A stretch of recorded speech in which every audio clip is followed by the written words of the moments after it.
Bom, boa noite, gente. Vou pedir que todos mantenham os microfones fechados, que abram só no momento da fala, tá? Para darmos início à nossa sessão clínica. Boa noite, Cláudia. Obrigada, Maritena. Bom, boa noite a todos e todas. O meu nome é Cláudia Pitanga, da Secretaria de Sessão Clínica da Praxis Lacaniana, que juntamente com os meus colegas da comissão, Cássia Bahia, Maria Auxiliadora Bragança, Iassi Pádua, Isabel Considera e John Walton, iremos apresentar para debate o caso de Gerard Primor. Mas antes disso, eu vou explicar para vocês como é que vai ser esse dispositivo da sessão clínica. Eu vou iniciar a fala apresentando o caso, uma fala de 15 minutos. Em seguida, eu vou passar a palavra para Iassi Pádua, que vai levantar um primeiro ponto a respeito do caso, que é o que uma psicose lacaniana e a sua distinção com a psicose freudiana. Em seguida, eu passo a palavra a Maria Auxiliadora com o segundo ponto, o que Lacan nos aponta na escuta analítica da psicose. E, para finalizar, o terceiro ponto, eu passo a palavra a John Walton com os fenômenos da língua na psicose. Ao final, a gente vai abrir as perguntas. Quem estiver interessado em fazer comentários e perguntas, podem se inscrever no chat que vai ser aberto pela Maridelma. Ok? Então, vamos lá. Esse caso foi publicado na versão em português pela revista Opção Lacaniana, no ano 2000, intitulado Uma Psicose Lacaniana, uma entrevista conduzida por Jacques Lacan.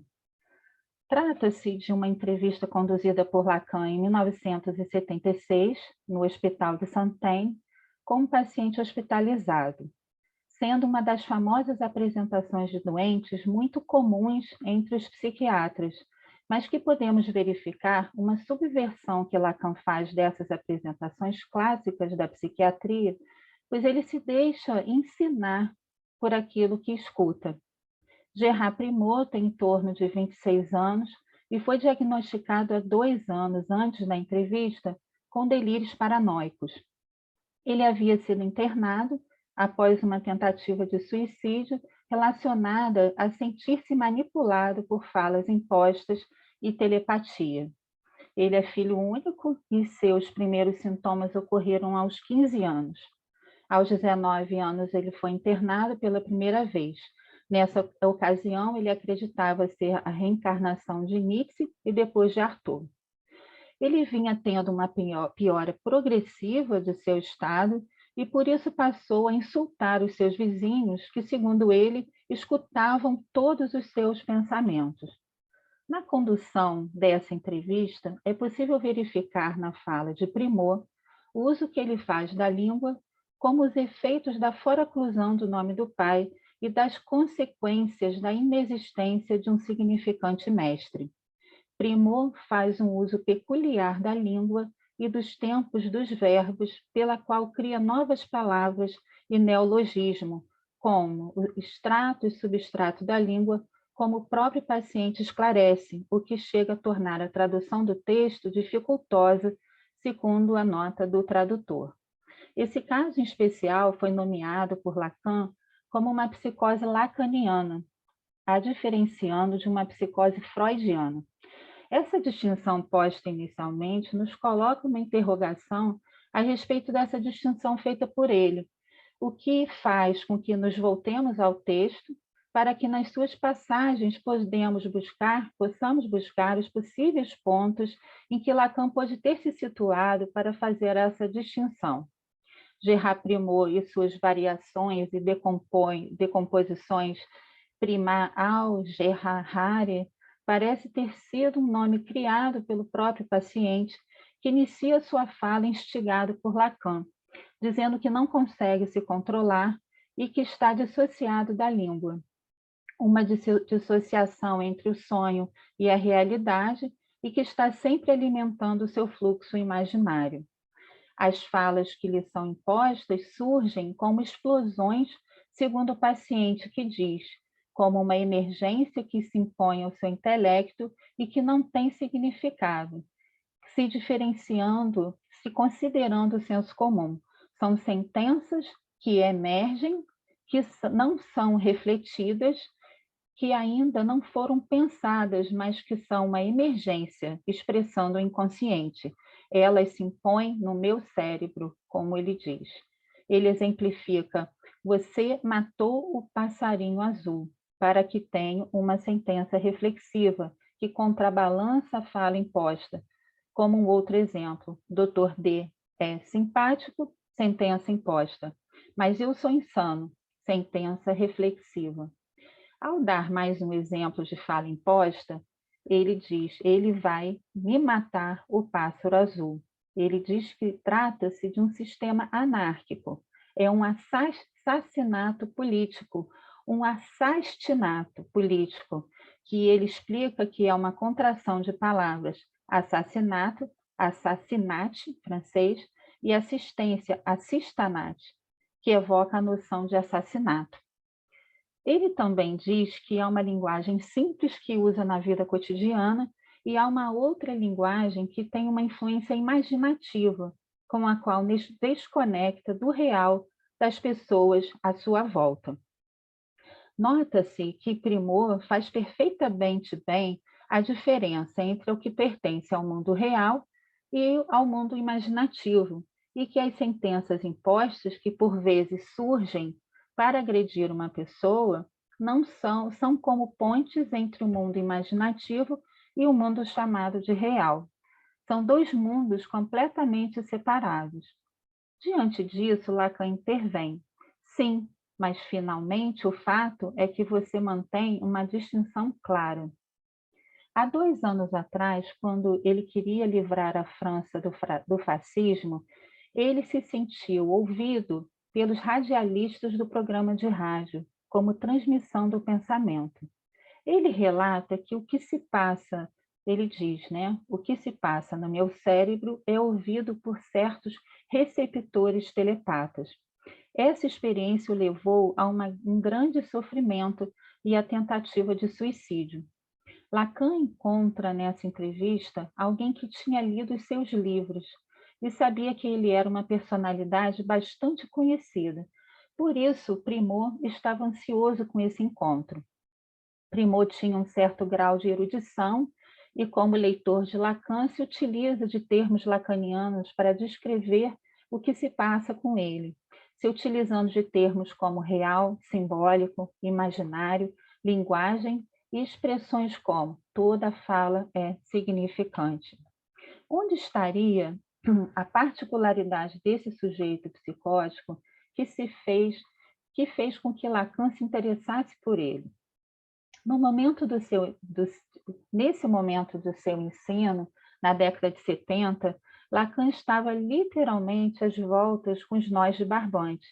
Pelo manejo dos barbantes, procurava articular as diferentes amarrações como derivações do nó borromiano, como meio de tomar o funcionamento do inconsciente nos seus entrelaçamentos entre o real, o simbólico e o imaginário, nos seus enlaces sintomáticos e nas contingências da falta do significante nome do pai, ou seja, nas falhas do nó, nas suas versões do pai, com as suas emendas para a correção dessas falhas dos nós e enlaces suplementares, chamado por ele de sintoma com TH, como versões do pai. Trata-se de alguma coisa que permite ao simbólico, ao imaginário e ao real continuarem juntos, ainda que, devido a 2 erros, nenhum mais segure o outro. Ainda nessa época, a propósito do escritor James Joyce, Lacan indagava se ele seria louco, se Joyce seria louco. Joyce fazia um uso particular da língua inglesa, a subvertendo-a completamente. Para Lacan, Joyce fez uma compensação da carência paterna com a sua arte como sintoma, inventando um nome próprio, a revelia do pai.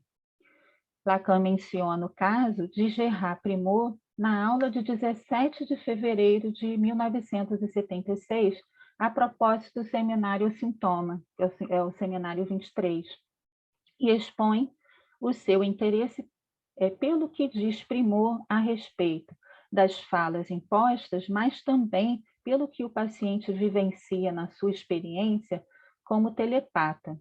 Um telepata transmissor que consistia na ideia de que todos sabiam das suas reflexões que ele fazia com relação às falas que lhe eram impostas, o que o deixava enlouquecido e motivo de sua tentativa de suicídio. Lacan menciona Lúcia, filha de Joyce, esquizofrênica, que se dizia telepata, a qual Joyce lhe atribuía essa virtude, a defendendo ferozmente. Lacan interpreta essa questão apostando que isso dizia de um prolongamento do sintoma de Joyce ao testemunhar uma carência paterna. Há uma possível aproximação entre Primor, Joyce ou mesmo Lúcia, em que o caso Primor permitiu a Lacan elucidar algo em relação à posição do sujeito na psicose em relação à linguagem. Voltando às falas impostas e sentenças reflexivas de Primor, onde as falas impostas são exteriores do sujeito, mas as reflexivas são tentativas desse sujeito que ele reconhece como dele, para conter ou compensar a agressividade delas. Podemos tomar como uma tentativa de enodamento sintomático de Primor como sintoma? Lacan, ao final dessa entrevista, pontua: alguns meses antes, examinei alguém que foi rotulado como psicótico freudiano. Hoje, vimos um psicótico lacaniano muito claramente identificado, com essas falas impostas, o imaginário, o simbólico e o real. A seguir, ele diz que não está muito otimista em relação a esse jovem, pois possivelmente deverão haver outras tentativas de suicídio pela situação que esse paciente está diante das invasões que sentem em relação aos seus pensamentos. Lacan imprimiu, nesse caso, uma nomeação de psicose lacaniana por tratar-se de um caso ilustrativo como um testemunho das suas teorias a respeito da psicose e na sua relação com o funcionamento da linguagem a nível significante, mas também da condição de parasitismo da linguagem que todo ser falante está cativo. Então, essa é a minha fala, e eu, a seguir, então, vou passar a palavra para a Iaci Pádua. Ok? Iaci? Vocês estão me ouvindo? Boa noite. Sim. Bom, eu sou membro da praxis lacaniana e trouxe uma fala pequena de 5 minutos em relação ao primeiro ponto, né? Como disse Lacan em 1932, em sua tese em psiquiatria, Kraepelin orientou com grande força a distinção entre a demência e a psicose. E podemos dizer que Freud e Lacan retraçaram a história das doutrinas com a psicose paranoica. Podemos ainda dizer, assim, rapidamente, que Clérambault, o mestre de Lacan, é quem admite certa dificuldade na multiplicidade de nomes que o fenômeno delirante recebe. Em seu escrito, de uma questão preliminar a todo o tratamento possível da psicose, retirei os argumentos para a denominação de lacaniana da psicose paranoica. E no texto da abertura, os dados que ele encontra em Freud, que faz diferença por sua leitura.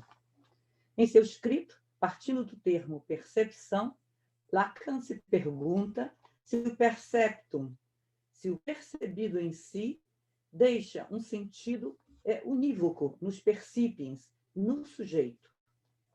Essa pergunta orienta todo o trajeto do texto. Considera que o ato de ouvir não é o mesmo segundo vinde a sua sobredeterminação a cada instante pelo a posteriori de sua sequência. Então, nos alerta que o sujeito é o paciente nessa percepção singular e que o mais impressionante é a relação do sujeito com a sua própria fala. Aí, onde o mais importante é mascarado pelo fato puramente acústico de que ele não poderia falar sem se ouvir. O que é determinante na atribuição subjetiva? Sua estrutura própria, diversas vozes que colocam o equívoco de um percipiens, um sujeito pretensamente unificante. No diálogo, no processo mórbido, é uma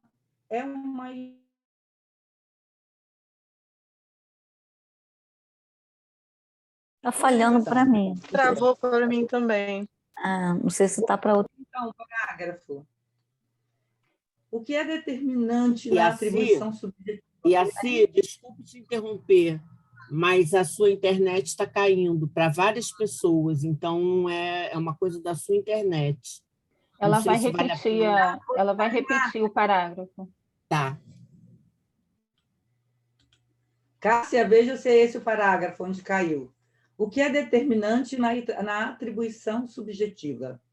Sua estrutura própria, diversas vozes que colocam o equívoco de um percipiens, um sujeito pretensamente unificante. Estão ouvindo? Sim. Ok?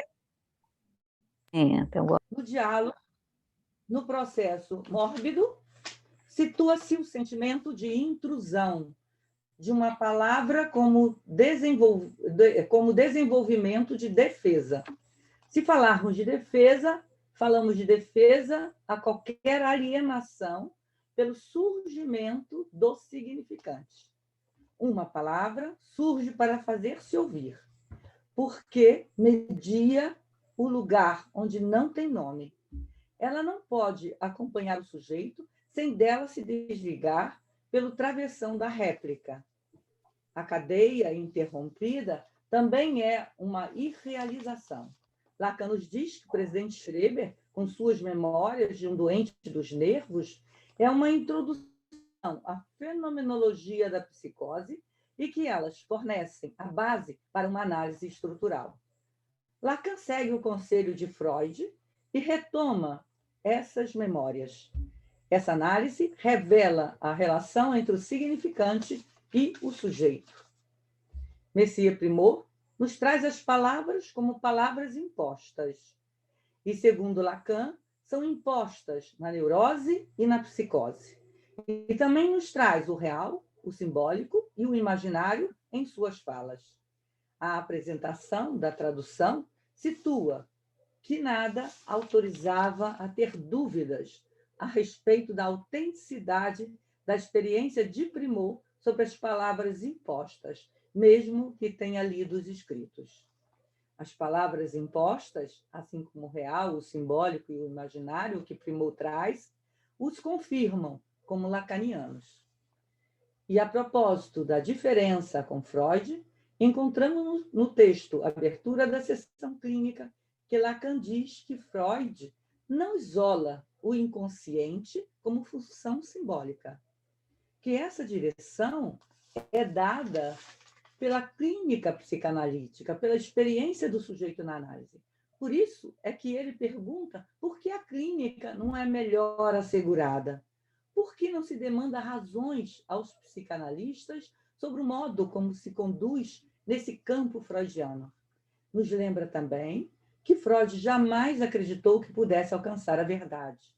E volta a nos lembrar que a parte extraviada da Traundeuten está enlaçada nesses nós, nessas cadeias que os sonhos trazem. A verdade não deixa de ter um rapport com o real, um rapport frouxo. A maneira mais clara que se manifesta a verdade é a mentira. Para interrogar tudo o que Freud disse, é necessário um pequeno esquema onde o imaginário estaria em continuidade com o real, no que faz parte dele. E o simbólico é a única coisa que de tudo isso faz seu nó. Para terminar, trago o que disse Lacan sobre o que é a paranoia para Freud.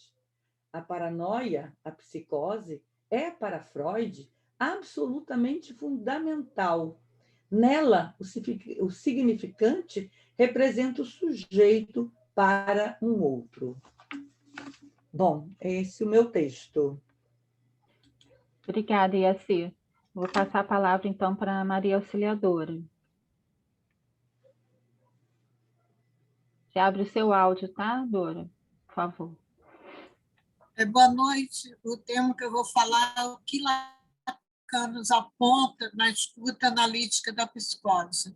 Para isso, eu selecionei alguns recortes da entrevista realizada por Lacan Primor, para que vocês possam observar a sua posição na direção do que escuta. Ele inicia falando: não vejo por que não lhe dar a palavra. Você sabe bem o que lhe ocorre. Primor: não consigo discernir. Não consegue discernir-se?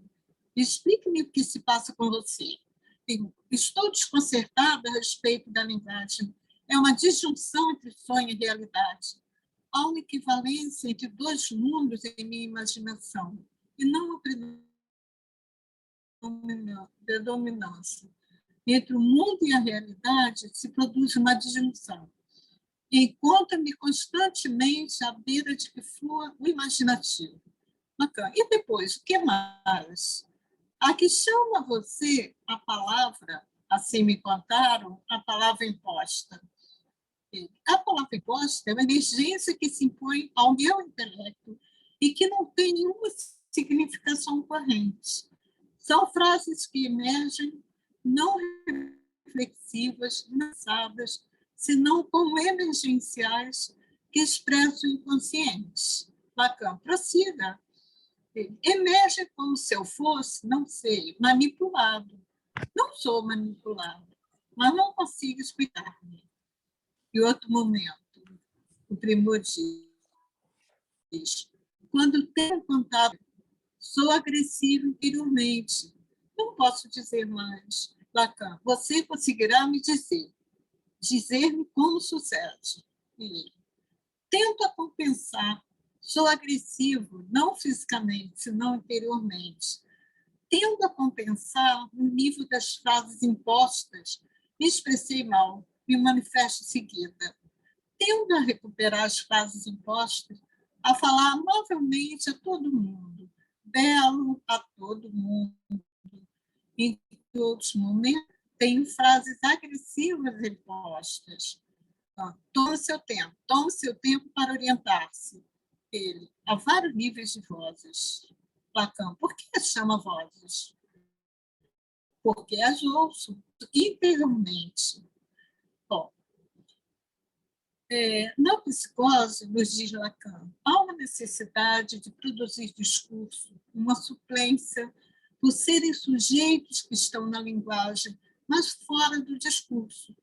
E é aí que um analista pode ter lugar no tratamento psicótico.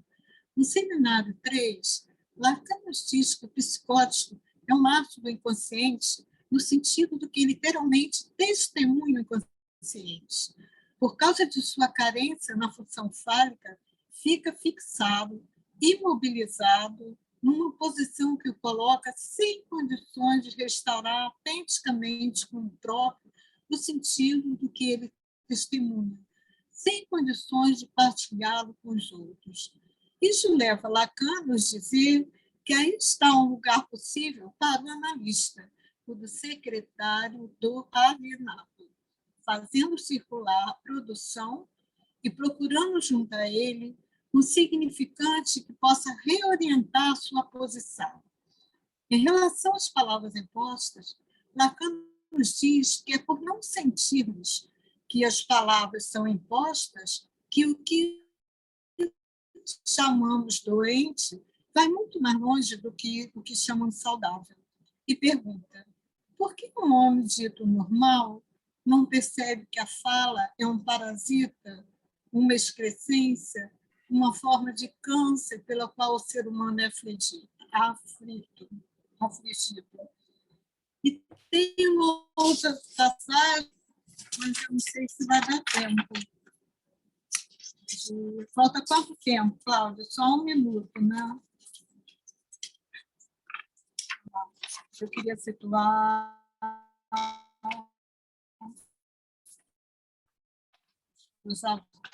Aqui. Acabei desmarcando.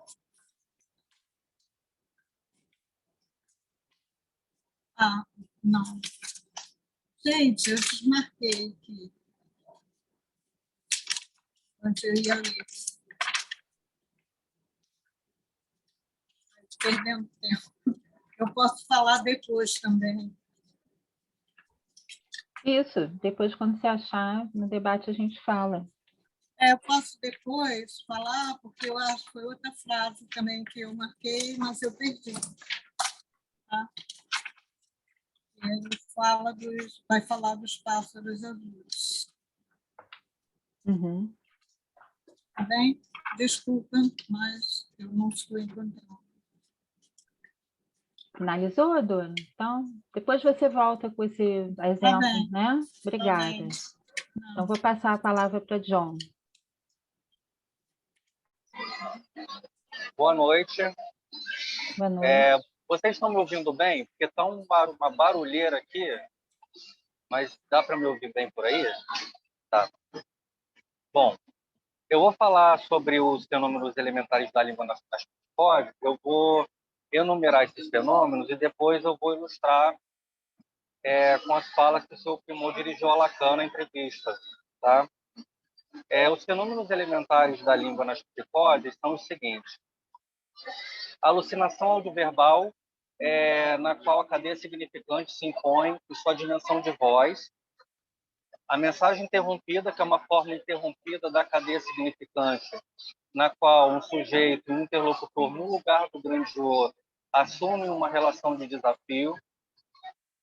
Automatismo mental, em que a cadeia significante fala por si mesma, através do sujeito às expensas dele, revelando assim a automaticidade da cadeia significante, a necessidade para além das ideias e das significações do sujeito. E tem a crença delirante, na qual a cadeia significante impõe-se ao sujeito como uma certeza inabalável. 3 desses fenômenos se apresentam na fala do seu Primor. A alucinação audioverbal. Oi. João, eu acho que o seu fone Oi. está dando Oi. muito... O próprio seu fone está dando barulho. Dá uma mexidinha nele, assim, para ver se melhora. Tá bom. Eu acho que quando você faz assim, melhora. Quando você mexeu assim, melhorou. Isso. Vamos ver. Tá. Então, 3 desses fenômenos se apresentam na fala do seu Primor. A alucinação audioverbal, o automatismo mental e a crença delirante. Sobre o automatismo mental, houveram, né, as falas impostas, que a Cláudia e a Dora já falaram, já apresentaram. Mas existem também outras manifestações, outras maneiras como o seu Primor descreve o automatismo mental. Ele fala, por exemplo, com relação ao significante significante não, é um outro significante, é um neologismo, mas em relação ao tema do assassinato, seu Primor fala assim: às vezes ocorrem sentenças emergentes, agressivas, insignificantes, ou melhor, sem sentido na linguagem comum. Né? Ele fala também para Lacan as sentenças emergentes, que é outro nome que ele dá para as falas impostas, elas emergem bem espontaneamente em explosões. Elas me invadem, emergem e não são reflexivas. São como direcionadores intelectuais que vêm a mim e que nascem brutalmente e se impõem ao meu intelecto. Né? O automatismo mental ele se impõe para o sujeito, se impõe a fala dele. Né? Mas, como a Cláudia também falou, o sujeito pode ter a possibilidade de fazer uma barragem, um apaziguamento em relação a esse automatismo mental. No caso do seu Primor, ele tem o recurso, por exemplo, das sentenças reflexivas. E ele é capaz de discernir tanto mais quanto Lacan se interessa pela maneira como o seu Primor faz o uso da linguagem. Né? Bom, com relação... E também muito importante, o seu Primor, como é que ele faz essa barragem? Ele faz através de orações coordenadas. Né? Por exemplo, existe uma sentença imposta que é assim, que se impõe, né, que é automático do seu Primor. É assim: eles querem governar o meu intelecto. Aí o seu Primor acrescenta uma sentença reflexiva: mas a realeza está derrotada.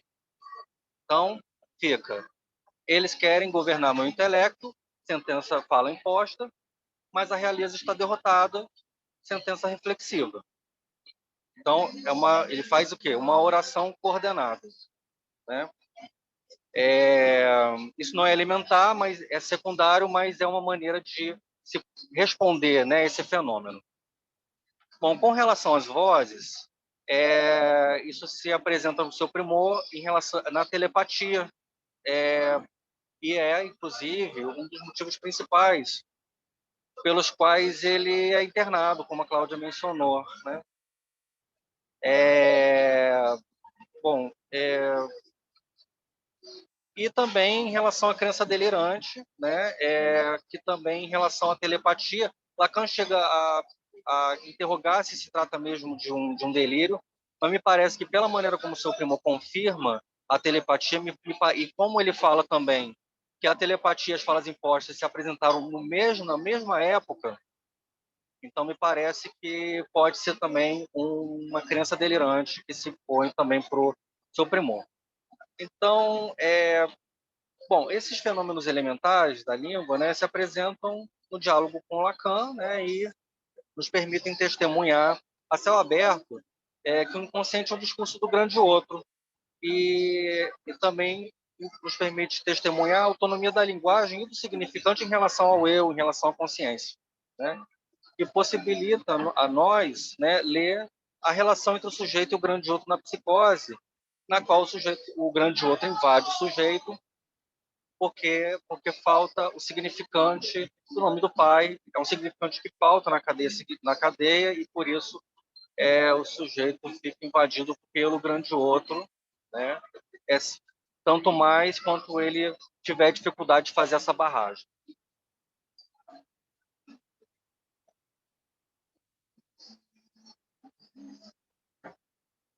Bom, é isso. Concluí. Obrigada, John. Então, nós vamos abrir para as perguntas, né? Me parece aqui que já tem. A gente já pode, então, passar para as perguntas. Já tem então, um inscrito. A primeira inscrita, né? Eric. Karina. Não é Karina? Primeiro é Karina. Karina? A Karina mandou antes, não? Mandou Karina. antes. Sim, Karina. Então, vamos lá. Depois o Eric fala, tá bem? Oi, Cláudia. Eu achei a discussão muito boa, as falas foram muito boas, né? A psicose ainda me é um assunto delicado para estar falando, ainda me é difícil, né? Mas eu queria ouvir um pouco mais sobre a relação do imaginário com o real, quando você diz da agressividade voltada para o outro. Eu gostaria de ouvir um pouco mais sobre isso. Nessa invasão das falas impostas, depois, gente, vocês podem complementar, né? Eu começo, depois meus colegas podem também comentar.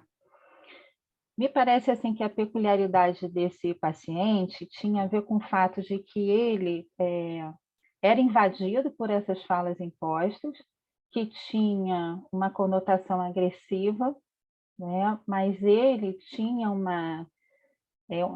ele podia fazer algo que era dele, quando ele então fazia uma fala reflexiva para conter essa agressividade que vinha dessas falas impostas. Ele disse, né, me dá a entender que eram coisas direcionadas às pessoas, então tinha um cunho agressivo, apesar dele aparentemente não ser uma pessoa agressiva. E ele tinha bem essa noção daquilo que era da sua imaginação e aquilo que era da ordem do real. Isso é uma coisa interessante, que ele tinha ele conseguia fazer uma certa distinção. E isso, às vezes, os psicóticos eles não têm essa. E me parece que essa peculiaridade dele, ele conseguia fazer algo com isso, né? A sentença reflexiva era algo que vinha dele. Ele, então, era uma tentativa, né, de contenção dessa invasão desse grande outro, né?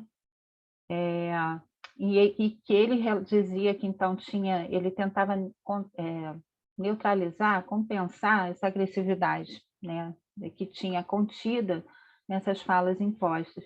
Eu não sei se os colegas poderiam também comentar mais a esse respeito. Alguém quer falar? Posso falar um pouquinho? Porque Estão ouvindo? Sim. Porque eu trouxe mais pelo viés da estrutura, né? Ali isso que responde também à neurose, de certa forma, porque é isso que Lacan diz que vai poder tomar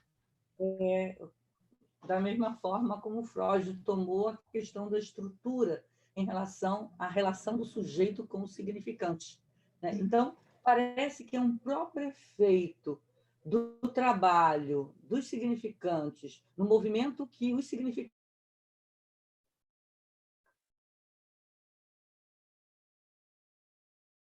e o sujeito é apenas um paciente, onde, inclusive, há uma interrupção e essa interrupção precisa de uma réplica. Eu fiquei pensando se a própria questão das palavras reflexivas, em Primor, que ele traz com tanta peculiaridade e que nos possibilita, né, porque ele coloca lá as falas impostas, alguma coisa se passa, e aí ele entra com as falas reflexivas, né? Quando Lacan fala disso em relação a essa, ele chama de réplica, né? A importância da réplica após uma interrupção.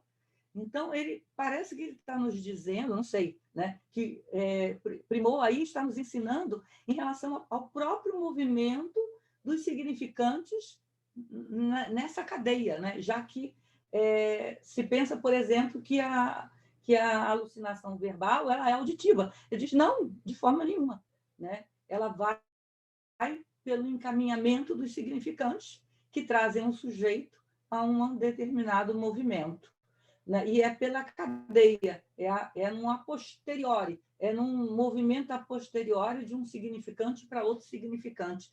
E o sujeito inteiramente o paciente dessa cadeia que tem a sobredeterminação sobre ele, né? E isso é para neurose também, e é para psicose, né? Só que Primor nos ensina isso de uma forma excelente, né? Não sei se vocês estão de acordo, né? Eu fiquei pensando a partir disso que a gente foi trabalhando, né? Posso acrescentar um ponto? Porque também me parece que, de algum modo, o simbólico também se apresenta, porque essa cadeia, essas falas impostas, que ora aparecem de forma agressiva, ora de forma simpática, elas evocam o plano imaginário, né, por causa dessa relação agressiva com o semelhante, mas as falas trazem essa dimensão da linguagem em que o que se apresenta também como agressivo é algo que vem do grande outro, né? Então, parece que a maneira como o simbólico também se apresenta para esse sujeito não está descolado dessa dimensão agressiva do semelhante, né? Não sei o que você... O próprio ele está sofrendo significante, né? É como um efeito do golpe significante que ele próprio está sofrendo, né? Porque não tem esse significante nome do pai, que uma das funções, me parece, desse significante é ser um significante apaziguador também, né? Pode não ser a única função, mas é uma das funções desse significante, né, da barra no grande outro. A gente não pode esquecer que essa cadeia, nesse caso, ele tem várias descontinuidades, né? O que ele faz com o significante é decompor os significantes de forma a sobrar muito pouco da sua essência, vamos dizer, fonética, ou, né, do radical, e é isso que fica rarefeito, né? Não sobra nada ali. Você não pode nem reconhecer a origem, né? Essa cadeia ela carece desse ponto de basta, né, necessário para dar esse efeito de continuidade, né, de metáfora e de metonímia nessa cadeia. Então, a gente vê essa decomposição do significante dessa forma, né? Deixando esse sujeito a revelia também dessa agressividade do imaginário, né? Eu quero fazer um comentário, né? Sim. porque uma coisa também que permite distinguir é porque, por exemplo, se a gente pega o mecanismo da neurose, a agressividade imaginária não fica tão forte, porque o neurótico ele crê que ele fala, né? E não que ele é falado, que é a pergunta de Lacan, por que o homem dito normal não vê como é que como a fala o parasita? Não vê. Não vê como o neurótico não vê, porque ele se apropria de suas enunciações. Então, a agressividade aparece de maneira diferente. Foi o outro que me agrediu, né? Nessa confusão do eu com o outro. Tem Já uma o mediação aí. Isso, é de maneira diferente, porque também tem agressividade imaginária, né? Sim. E no caso da foraclusão, né, o sujeito se desconhece como o enunciador, né? A fala imposta vem de outra maneira, ele tem um total desconhecimento que ele é o enunciador, né? É isso que a gente fala em relação a Lacan fala, né? Que fica a céu aberto isso, porque isso é o que o primor dá a Lacan. Foi um encontro ótimo para Lacan, porque esse paciente psicótico tinha essa condição, né? Como os psicóticos fazem, mas esse é impressionante, né? Não é à toa que Lacan chama de psicose lacaniana, porque põe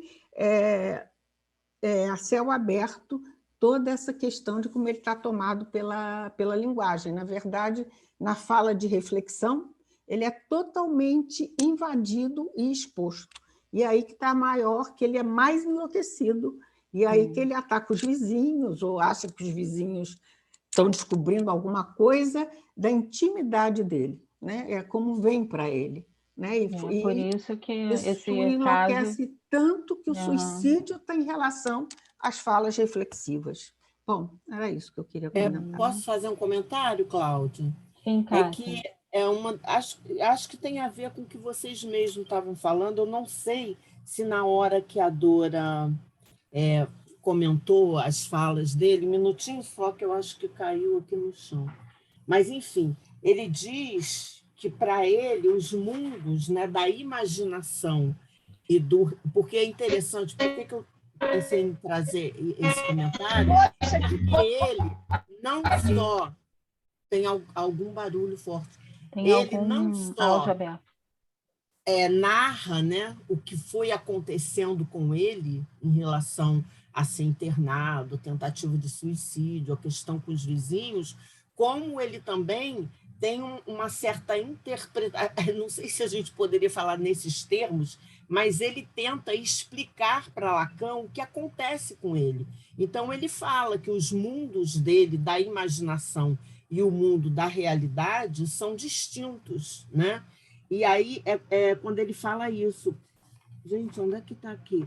Que seria, ele fala que a imaginação cria um outro mundo, um mundo que teria um sentido equivalente ao sentido do mundo chamado real, mas são completamente separados.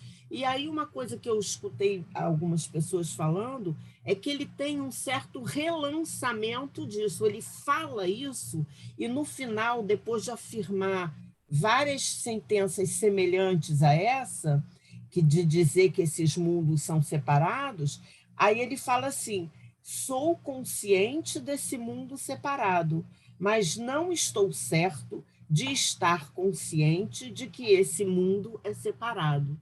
Ele relança toda uma questão em relação ao que ele próprio acabou de falar. Eu acho que isso é um exemplo disso que não tem que seria o ponto de basta da fala dele, né? A posição dele a todo momento pode ser mudada, né, nesse sentido, sobre o que lhe acontece. Tá bem. Vamos, então, passar para a próxima pergunta, o Eric. Caramba, que legal a conversa, que legal o texto também, eu não conhecia. Eu li recentemente o caso A Memórias, do presidente Schreber, e o caso que o Freud escreveu, li, esse mês.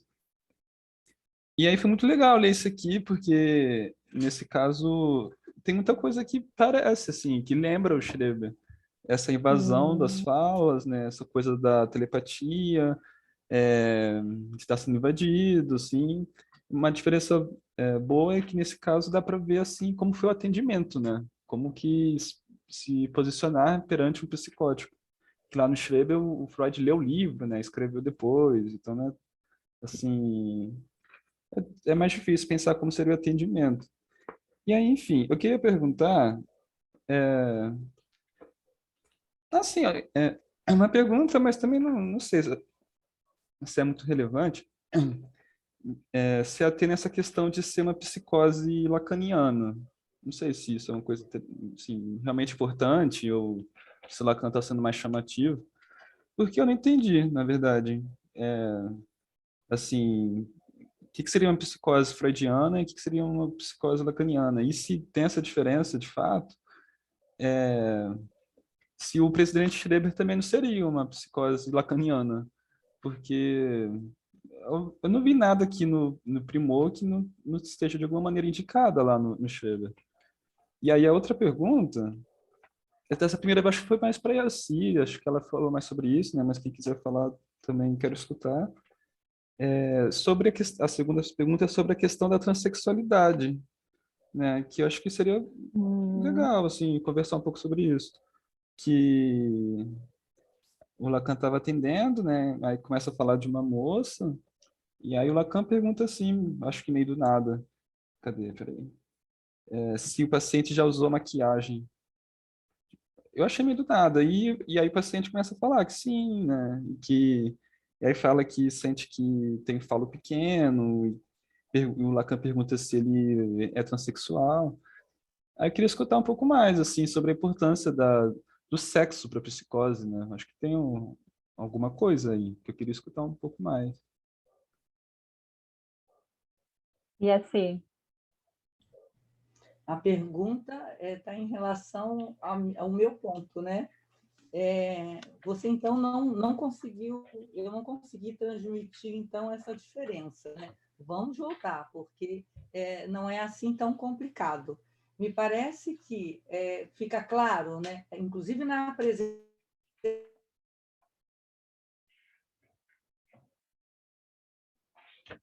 da tradução, está dito, E a né, está travando aqui para mim. não Olha, Yassi, tira a imagem, Yassi, para te Não estou ouvir. conseguindo te ouvir. Gente, não consigo tirar. Pronto. Tirou. Aí. Vocês estão ouvindo agora? sim. Sim. Inclusive lá nessa apresentação, né, na tradução, está colocado o fato de que não podemos duvidar de que esse termo psicose psicose lacaniana é chamada de psicose lacaniana porque esse termo palavras impostas vem de Primor e vem de Lacan, porque Lacan fala das palavras impostas. Então, o cara diz, mesmo que ele tenha lido os escritos, porque ele lia Lacan, não podemos duvidar da autenticidade da experiência desse sujeito em relação às palavras impostas. É por isso, uma psicose lacaniana. Porque, para Lacan, as palavras elas são impostas. Não só na psicose, mas também nas neuroses, mas fica claro nas psicoses que elas são impostas, elas são parasitas que o sujeito que entram, né, para esse sujeito e que ele não tem a menor possibilidade de algum encadeamento.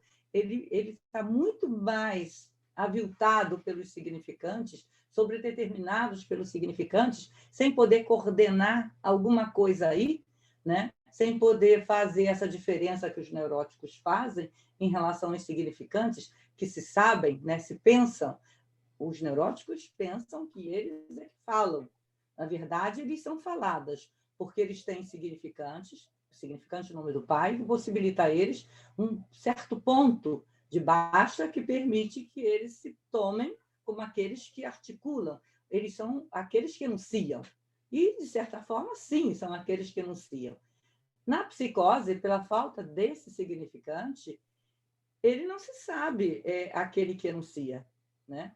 Ele não se sabe falado também, mas isso não invade. E ele é falado. Nós também somos falados. Quando a gente pensa que é falado, Que falamos, a gente, na verdade, é falado. Não sei se estou conseguindo trazer essa diferença. E é lacaniana, a psicose paranoica, ela é lacaniana porque as palavras impostas são experimentadas pelos psicóticos e são ditas por eles dessa maneira. E eles trazem a questão da estrutura de uma forma muito clara, né? Como ponto de partida para tomar algo disso. A outra pergunta eu esqueci, que você trouxe. Érica. A importância do sexo para a psicose, né? Sim, achei isso fantástico também, porque se apresenta ali toda a dificuldade, já que não há inscrição de diferença em relação ao sexo no inconsciente. Isso acontece com Schreber, né? Ele faz uma emasculação, ele vê os seios crescerem, é um delírio nesse sentido, mas ele está ali vivendo essa questão, e está sempre em relação, tanto em Schreber, né? Porque ele pensa, como seria bom ser copulado, né? E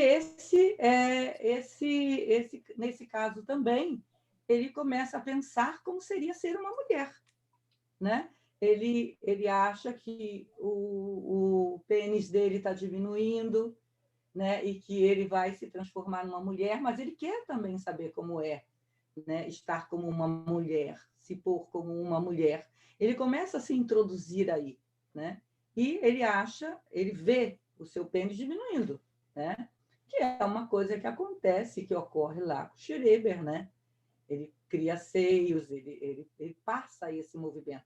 Então, ele está sofrendo inteiramente os efeitos dessa cadeia significante, sem esse termo que possa pôr um ponto de basta. Ele está ali sofrendo os golpes dos significantes, né? E com toda a dificuldade que há aí por não ter entrado o nome do pai, porque o nome do pai, esse significante, pode fazer algum movimento, pode trazer algum movimento na estrutura do sujeito, né? E que faz diferença para ele, enquanto efeitos de significante. Não sei se te respondi, outros podem falar também para... Respondeu sim, eu entendi. Eu quero falar, sim. São pontos Por tão favor. bons, né? Difíceis, mas eu acho que quantos mais puderem falar, melhor, porque podem falar de outra maneira, e isso vai entrando devagar. Então, Dora.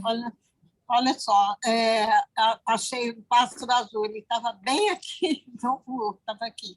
E é em relação a isso mesmo que eu queria mostrar, Eric, porque é a maneira, a escuta de Lacan aqui, em relação ao significante, mas não é só de que maneira ele trabalha, de que maneira ele toma uma coisa ou outra, porque o Primor traz os pássaros azuis, ele pergunta o que são esses pássaros, né? E isso é uma expressão de infinita liberdade, né? E aí Lacan pergunta, são esses pássaros azuis por infinita liberdade que querem me matar? Porque tem várias tentativas de suicídio, e no final Lacan diz que acha que não tem muito jeito, né? E aí Lacan faz a leitura, né? E diz, mas precisa, são as infinitas liberdades que querem matar, é preciso saber isso. Ele diz, vivo sem limite, não tem um limite. Aí Lacan traz o círculo solitário, que ele também é outra palavra imposta. Ele diz, se é círculo, tem limite. Então, entende? Ele contrapõe dessa maneira, né? Assim, é preciso saber se você vive sem limite ou se está no círculo solitário, porque a palavra círculo tem limite. Aí ele diz, sim, é de uma tradição a nível de... Aí não falou, aí Lacan, meu círculo solitário, né? E aí ele diz, a nível do sonho, do não imaginativo, criado por meu intelecto, aí Lacan diz que não. Pois eu acho que está aí a própria estrutura da psicose, que é assim, porque não há a função do pai, né? A castração não entra, é aquilo que é sem limite. Isso mesmo é a angústia própria angústia é uma morte, né? Isso é sufocante.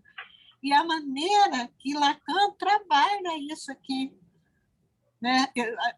O meu trabalho, assim, eu parti dessa ideia porque eu fiquei impressionada da maneira como ele toma as questões, né?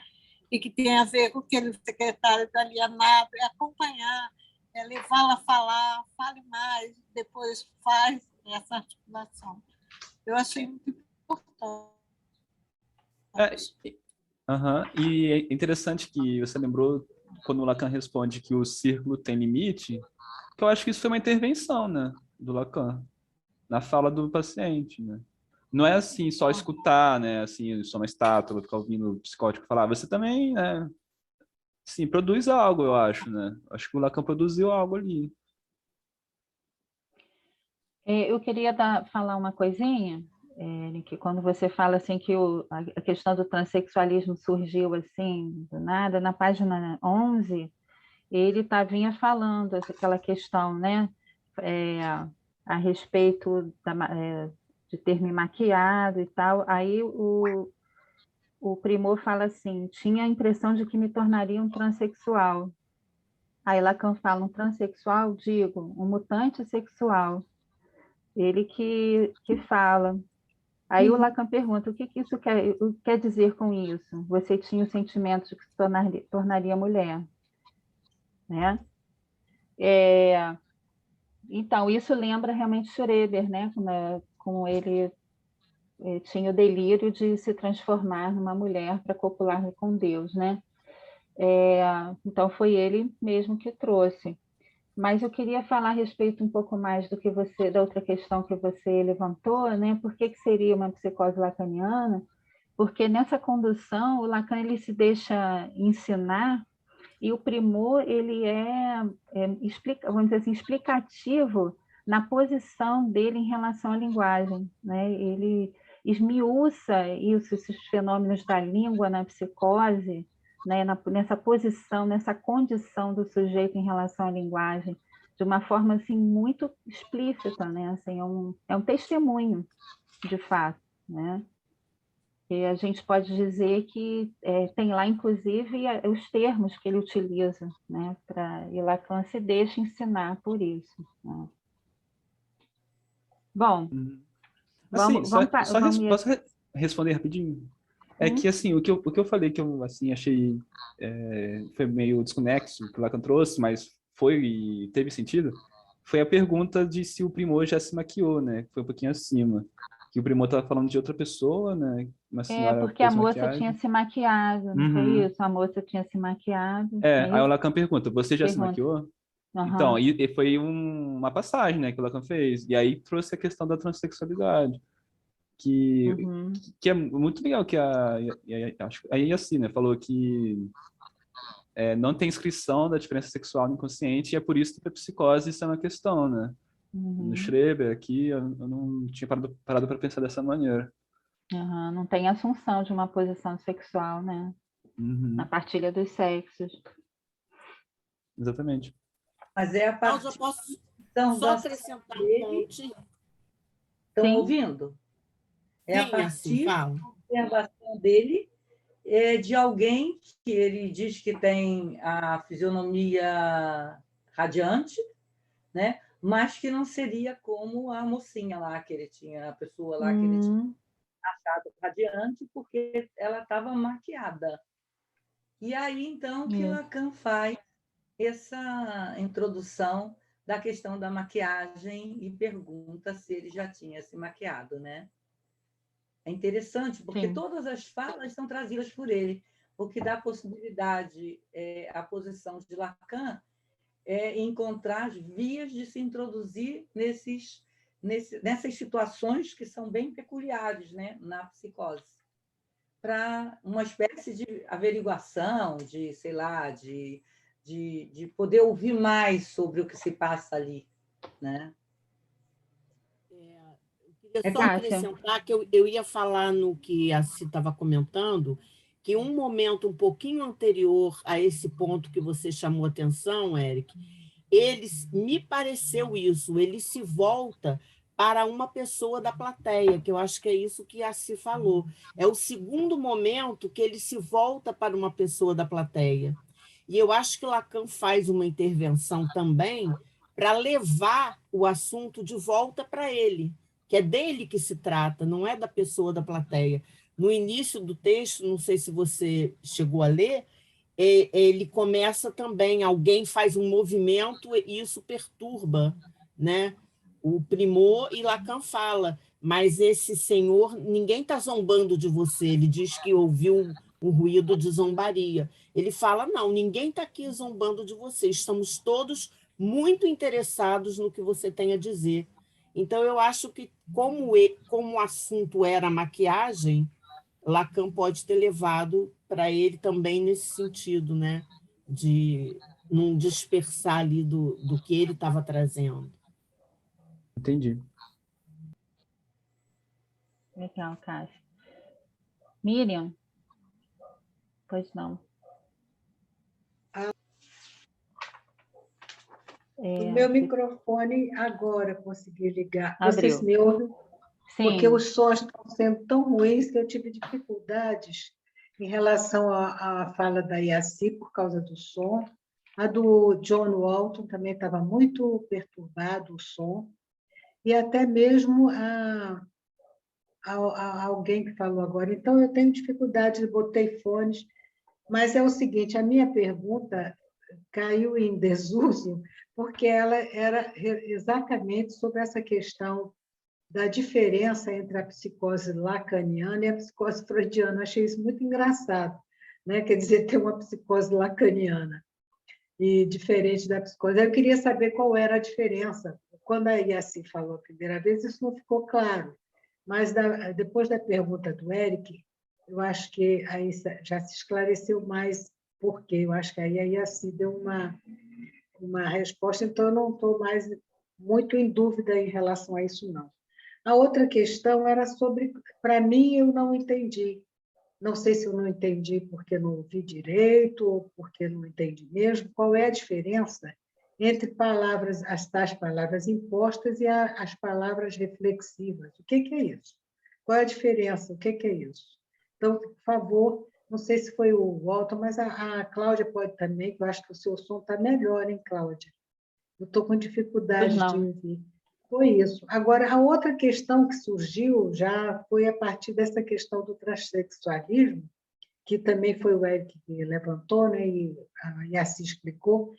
Eu fico pensando entre o delírio Schreber de ser uma mulher, de querer ter um corpo de mulher, enfim, e essa história do transexualismo, conforme a gente vê mesmo acontecendo hoje, que as pessoas procuram fazer cirurgias, etc., para se transformar no outro sexo. Como é que isso fica num caso que lá, então, em Freud era a psicose, né, no Schreber e tal, e como é que isso fica hoje nas pessoas que resolvem fazer transplante de não sei o quê, enfim, essas questões de intervenção no próprio corpo, de operações e tal. Eu queria saber se isso é psicótico ou é o quê?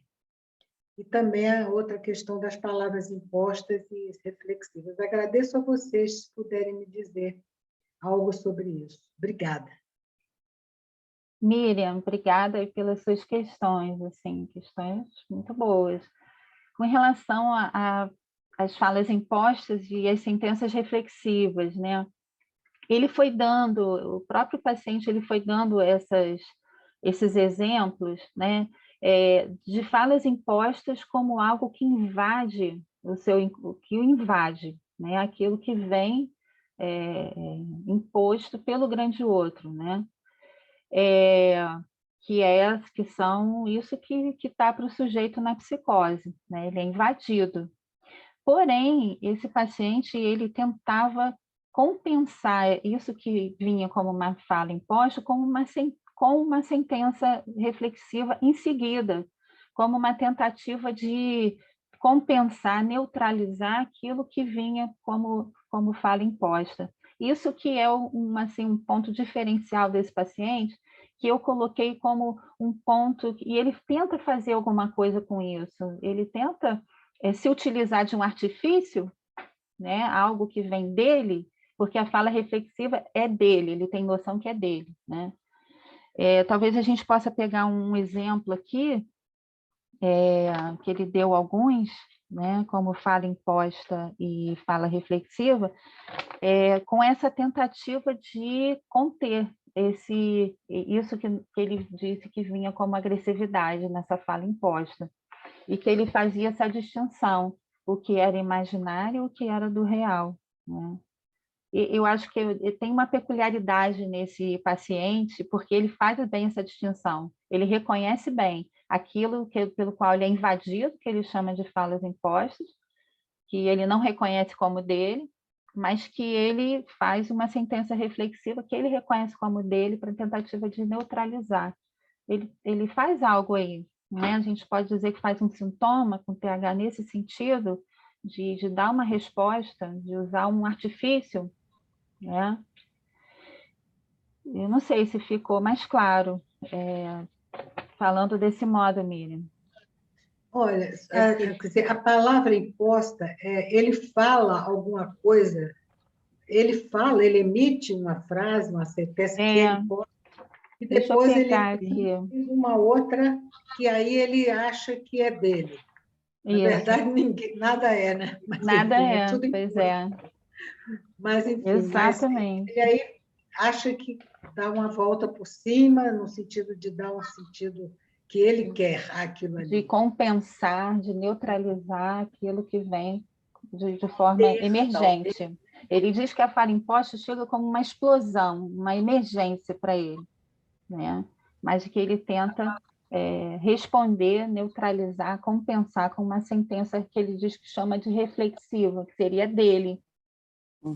Posso fazer um comentário? Seria primoroso nesse sentido, nessa tentativa da relação com o grande outro, né? Porque, ao mesmo tempo que parece que possibilita, mas também parece que é o que coloca, né, nessa estrutura. Quando você falou sobre isso, Cláudia, assim, eu achei muito interessante, porque fica parecendo, não sei, uma relação com o grande outro, apesar dessa invasão, mas que há uma tentativa aí. E, nesse sentido, ele mostrando essa relação com o grande outro na psicose, eu achei seria primoroso nesse sentido. Sim, né? Eu acho que sim, interessante. Você usou aí significante, né? Eu acho que ele é primoroso nesse utiliza, sentido. Né? O problema desse paciente, e é por isso que Lacan ficou muito pessimista em relação a ele, é que nessas sentenças reflexivas que ele tem em relação às falas impostas, todo mundo fica sabendo. Todos sabem o que ele está pensando, né? E isso é uma angústia absurda, é um sofrimento enorme para esse sujeito. E é por conta dessa telepatia, né? Ele é telepata, né? Transmissor, é que se encontra aí toda a dificuldade dele de estar, né? Por isso as tentativas de suicídio.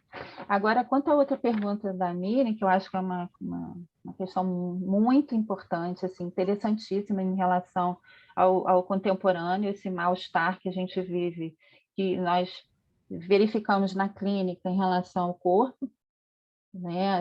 Esses pedidos de mudança de sexo, né?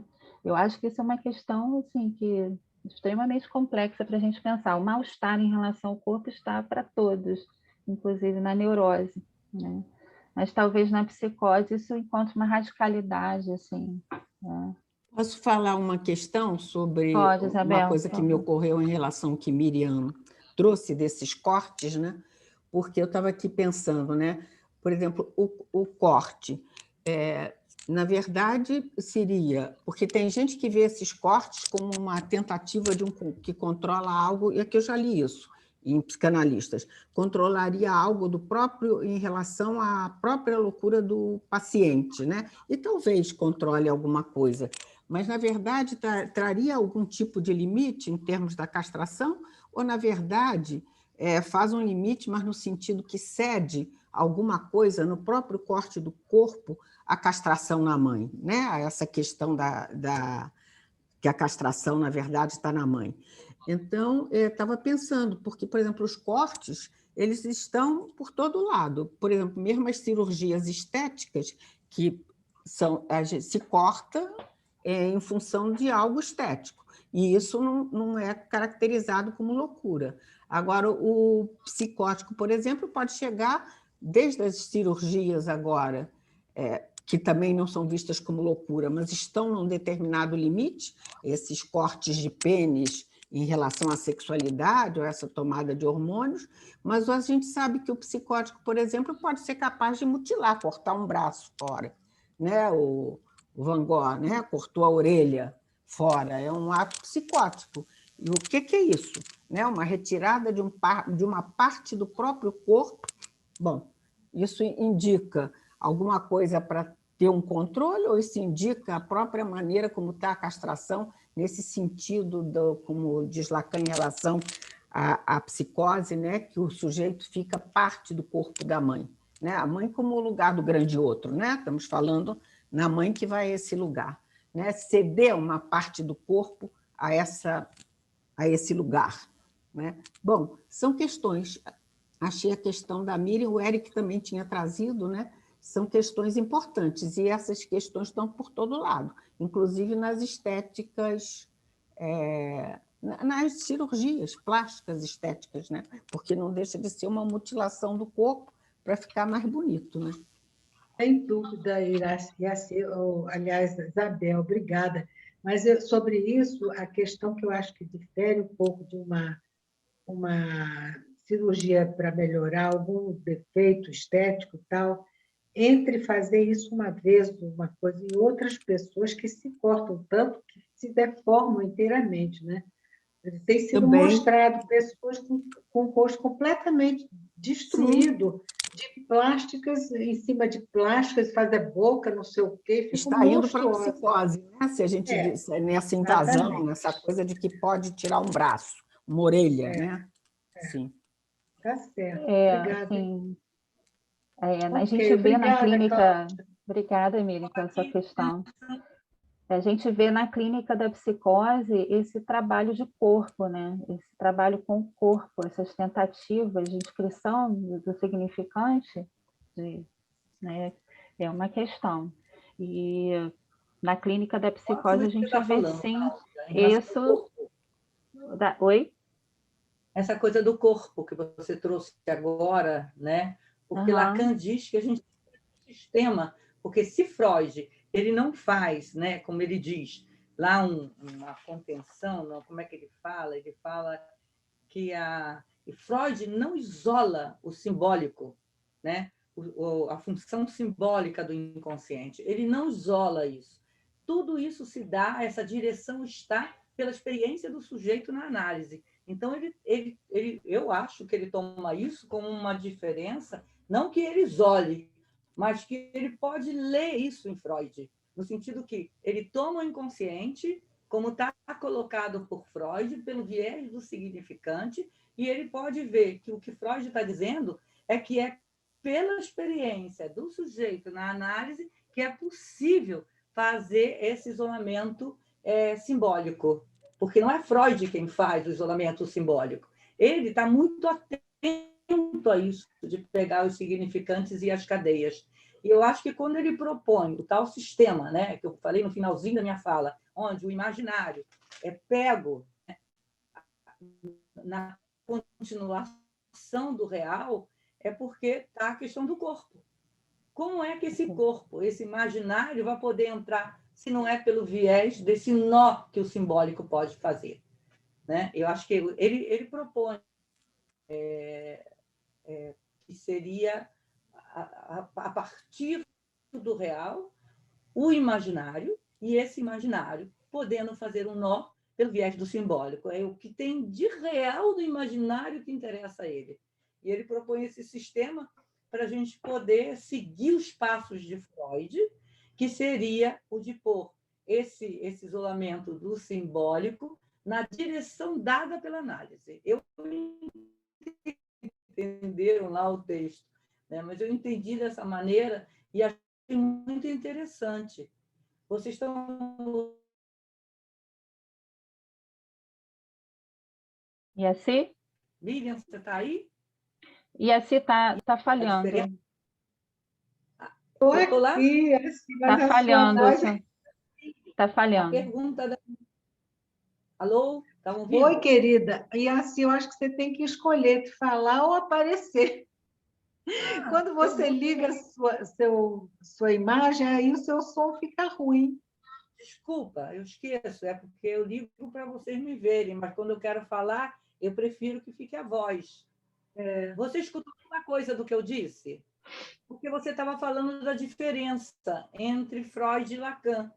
Me parece que a questão da diferença da psicose de Freud para Lacan está em relação a como Freud pode colocar a questão do simbólico em relação ao consciente. Lacan diz que ele não isola, né, o simbólico em relação ao inconsciente, que isso é orientado pelo trabalho dele, como ele orienta Lacan, e Lacan vai lá procurar Schreber, pelo viés da análise. É aí que ele pode fazer esse isolamento inconsciente como função simbólica. E eu acho que é aí que Lacan propõe o tal do sistema. Um sistema onde o imaginário... Lembrei disso pelo que a Cláudia falou em relação ao corpo, né? Porque precisa entrar a questão do corpo. Como é que entra a questão do corpo, né? Desse imaginário que está em jogo aí? É preciso que ele seja uma continuação do real para que o simbólico possa enodar, né? Então, a diferença estaria nisso, porque Freud, Lacan que lê isso, e a gente pode ler com ele, eu acho. Né? Freud não isola o inconsciente como função simbólica. Essa direção, Freud dá pelo viés da experiência da análise. Né? Porque ele trabalha todos os significantes. Estou preocupada aqui com a hora, desculpa. A gente precisa ainda contemplar mais 2 pessoas que fizeram perguntas. Acho que foi... Quem, Maritel? Márcia, né? A próxima agora é a Márcia. Boa noite, obrigada. Obrigada, Cláudia, a todos vocês também, foi muito legal. E obrigada por vocês terem escolhido esse tema, porque me fez trabalhar tanto, como Lacan fala lá no seminário, que eu fui até o seminário 23 também, né? Pesquisar, pesquisar, pesquisar, né? Então, me fez realmente ir à luta. E eu só queria, antes da coisa que eu quero realmente perguntar, é que eu tive acesso aqui, não sei se existe em português, mas tem uma anamnese em francês, e que está escrito que ele usava a base da mãe dele, a base de maquiagem, é fond de teint, eu não sei como é que traduz isso em português, eu acho que é base, a base que a pessoa coloca antes de se maquiar, porque ele se preocupava muito com a beleza. Então, isso está lá, Lacan leu isso, por isso que Lacan perguntou, porque ele sabia que o cara, né, fez isso. Então, nessa anamnese aqui está isso, né? Tem essa questão aí que ele usava ele se maquiava usando a base da mãe para ficar mais bonito, ele tinha muita preocupação com a beleza. E tem um momento também, na entrevista, em que a tradução ficou errada, porque ele fala assim, sexualmente, eu sou tão apaixonado por uma mulher como por um homem. Mas na tradução eles botaram que não, que ele é mais apaixonado pela mulher. Não, ele falou tanto quanto, entendeu? Então, para ele interessa tanto pelos homens quanto pelas mulheres, apesar de só ter aparecido aí, né, casos com mulheres e tudo, mas a frase está lá, e está nas 2 versões que eu vi desse texto, que são um pouco diferentes, está a mesma coisa, a mesma frase, mas na tradução ficou incorreta.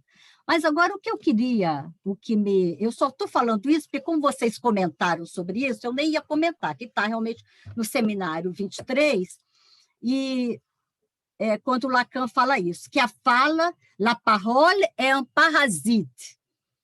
Eu quero saber o que vocês consideram como parasita, o que eles traduziram como parasita. O que vocês entendem com isso?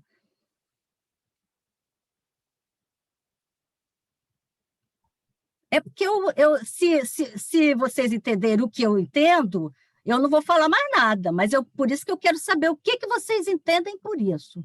Quando ele fala isso, la parole est un parasite, o que vocês entendem por isso? Gente, eu estou perguntando, eu queria que vocês... Márcia, deixa eu te falar uma coisa. O primeiro ponto que você levantou, eu fiz uma pesquisa bibliográfica e eu reparei que tinha um material em francês que tinha mais informações desse paciente, né? Justamente alguns prontuários e dados desse paciente que circulou, assim, mas que não tinha assim, em português. Dá para perceber, sim, né, que o Lacan tinha algumas informações sobre ele, e tinha alguns pontos assim que já interessavam ele, que já era um ponto de partida também para a conversa. Né? Acho que você tem razão, eu acho que tem, sim, essa questão, né? Mas eu acho que valeu falar, porque tem, sim, acho que algum material que circula aí a respeito desse paciente, desses pontos. Se quiser, aí. eu envio por e-mail, tá? Quem quiser, eu envio, porque eu tenho dentro do meu computador, então não dá para ver, eu nem me lembro mais onde é que eu peguei. Isso foi na época que nós estudamos seminário 3 na Praxis, há muitos anos, e falaram do primor, né? E aí eu fui buscar, encontrei um monte de coisa, tanto que eu tinha lá no computador um monte de coisa e tudo. Se quem quiser, eu posso mandar por e-mail, tá? E com relação à linguagem ser um parasita, o que você entendeu? Que eu acho que é isso, né? Você falou que queria saber... Eu quero saber o que vocês entendem por isso. Então, para mim, essa tradução está completamente errada, entendeu? Mas para mim faz sentido, assim, o sujeito ele sofre da linguagem, né? Ele sofre, né? E na psicose isso fica, porque o inconsciente está a céu aberto, isso fica de forma literal, né? A gente sofre da linguagem, a gente sofre esse efeito da linguagem, a gente é tomado pela linguagem. Né? A gente tem a ilusão, né, que somos nós, né, Tom? Pois é. E sofrendo ou não sofrendo, né? A linguagem ela é como um corpo estranho que ela agarra na gente de algum modo, né? E produz sobre nós efeitos, mesmo que nós não saibamos, né? Seja sofrendo ou não, né? Porque também Primor tinha as falas simpáticas, e as falas simpáticas também eram palavras impostas, falas impostas. Então, eu entendo dessa maneira. Também, né? Então, tá. Que o sujeito é operado pela linguagem, entendeu?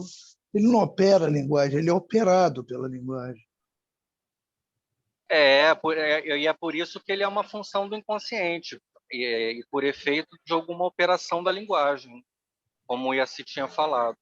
E Márcia, diz o que você entendeu para a gente. Então, desde que eu ouvi essa palavra, não agora no Seminário 23, em outras ocasiões e tudo, que eu ouvia Lacan falando, e lá nos anos de 1980, né, eu tive um namorado francês. E um dia a gente estava se telefonando, naquela época, claro, não existia celular, existia telefone, e às vezes era muito ruim. Aí um dia a gente estava falando pelo telefone, e ele falou assim, il y a des parasites. Aí o quê? Aí eu tomei um susto, eu falei, que isso? Como assim, parasita? Aí ele me explicou o que era parasite. Parasite é o que nós chamamos de ruído, interferência, entendeu? Quando você está falando no telefone, que dá aqueles barulhos daquela época, que existiam aqueles barulhos, dava uma interferência, um barulho, um ruído, tá? Não é parasita, nós não chamamos assim. Aqui no Brasil, nós não chamamos assim. Para mim, quando o Lacan está falando disso, desse parasite, não é um parasita, como é? Um monocelular, sei lá como é que chama, um ser desses, protozoários, entendeu? Não.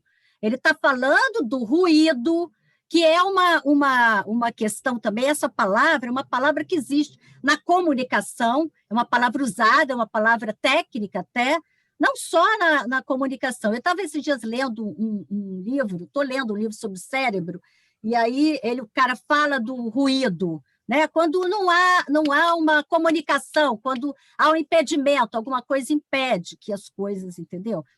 Então, é claro que o francês tem parasita para ele, tem os dois sentidos. Mas para nós, não. A palavra parasita, para a gente, tem só esse sentido do parasita que te parasita, entendeu? Não tem o sentido do ruído, da interferência, entendeu?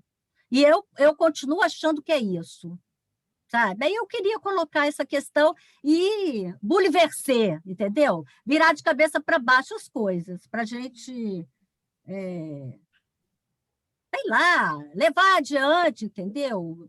Pensar um pouco mais sobre essas coisas. Agora, realmente eu adorei ter lido, tanto que eu me interessei muito, eu vou ler o Seminário 23, cara, eu vou começar a ler Joyce, eu vou estudar, quero estudar isso, fiquei muito, muito interessada, muito, muito mesmo. E muitos textos que eu li sobre, né, falando justamente como Lacan, como esse personagem ajudou Lacan. Um texto que eu estava lendo, o cara falou assim, que na aula 6, Lacan, ou outra aula, Lacan estava às voltas lá com Joyce e tudo, e não sabia direito como fazer. De repente, ele é convidado, no dia 13 de fevereiro, né? Ele é convidado por esse cara que tem a ver com o tal do assassinato disseram isso, eu li também, que o cara falou que ele tinha uma grande transferência com esse Marcel Chernak, que era o cara que atendia ele. Agora, esse cara, o que ele fez? Ele convidou Lacan, ele trabalhava lá no Santana e tudo, e ele convidou Lacan, porque ele achou muito interessante esse paciente, então ele convidou Lacan para fazer entrevista com ele tudo, né? E aí, essa coisa do assistanato, é porque esse Marcel Chernak, ele era assistente.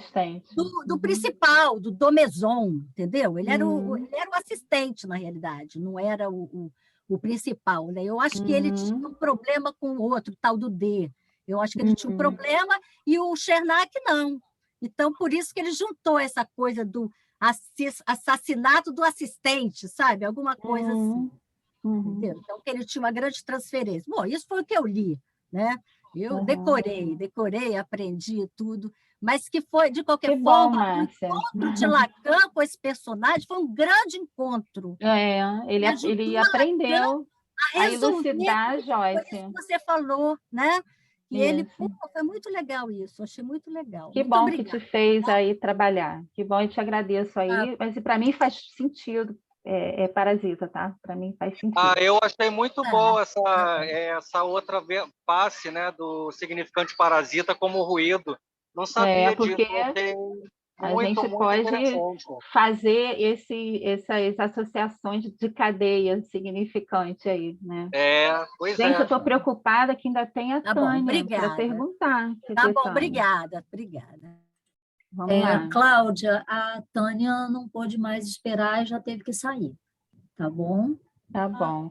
Boa noite, gente. Então, a gente está chegando então ao final da sessão clínica. Eu espero que vocês tenham gostado. Eu queria dar 2 avisos. Sexta-feira que vem, nesse horário também, das 19h30, nós vamos fazer o nosso lançamento do nosso livro, Jornadas de Psicanálise, volume 3. Estão todos convidados. Tá? E no segundo semestre, nós vamos fazer outra sessão clínica, que a gente vai divulgar ainda como vai ser. A gente vai manter esse dispositivo, tá? Mas vai ser com uma outra opção, tá bem? Isso, tá aí, ó. A Maridelma colocou para vocês, esse é o nosso livro, 3º volume, e tem várias jornadas aí, tá bem? Sexta-feira que vem, às 19h30. Cláudia? Oi. Só gostaria de lembrar que não é necessário inscrição, tá, gente? É só entrar com esse ID e essa senha que está aí na imagem e está sendo publicado em nossas redes sociais, ok? Deixa eu voltar um minutinho só para o Primor, porque ainda lembrei de algo. Porque o Pássaro Azul, ele lê lá em Mallarmé, que Lacan tanto gosta, né? E ele é citado ali no e outra coisa, além do Mallarmé, tem uma música do Charles Trenet, que ele fala assim, Bergère d'Azur Infini, é o mar, la mer, né? Que é o mar. Aí tem uma frase dessa canção que é Bergère d'azur, infini. Azur é anil, né? É o céu de anil, né? O azul anil, né? A cor do céu, né? Que em francês se chama azur. A Côte d'Azur, né? Anil, é anil para gente. Lindo. Então, lindo. se a gente pega cada dessa fala imposta e reflexiva, desses significantes que vão aparecendo aí, tem suas conexões com a história dele, com as coisas que ele lia. É muito rico esse caso, né? Muito. E muito ainda bom. mais um Inclusive, autor que ele Cláudia, cita. Nossa, maravilhoso, o tal do Raymond Roussel. Aí eu fui lá ver quem era esse cara, porque ele só tem uma citação assim, ele fala, eu li alguma coisa. Cara, é maravilhoso. Foi o cara que foi atendido pelo Janet, Pierre Janet. Depois vocês vão lá se informar sobre esse, que fez também umas coisas. Ai, maravilhoso. Ô, Cláudia, Oi, inclusive, Cássia. eu acho digno de nota também dizer que tinha uma peça de Maurice Maeterlinck chamada O Pássaro Azul, que, na verdade, é uma metáfora sobre a busca da felicidade. É muito interessante, não sei se vocês conhecem, né? E tem uma questão ali em relação ao pássaro azul, que ele fala, vai me matar o pássaro azul, né? A situação dele como sujeito. Na verdade, não foi onde ele buscou, mas é um livro que muito provavelmente ele pode ter tido contato, porque ele podia ser criança, alguma coisa assim, ou adolescente mesmo, e ter lido, né? E essas associações dele, que ele fala que vão matar-me o pássaro azul, né? Assim, então, tinha uma questão aí com o seu assassinato, né? Muito determinante ali na fala dele. Muito bom, gente, agradeço demais aí as questões, as colaborações, né, as perguntas. Muito bom. Muito obrigada, boa noite a todos. A gente que agradece, parabéns. Boa noite, parabéns. Obrigado. Parabéns.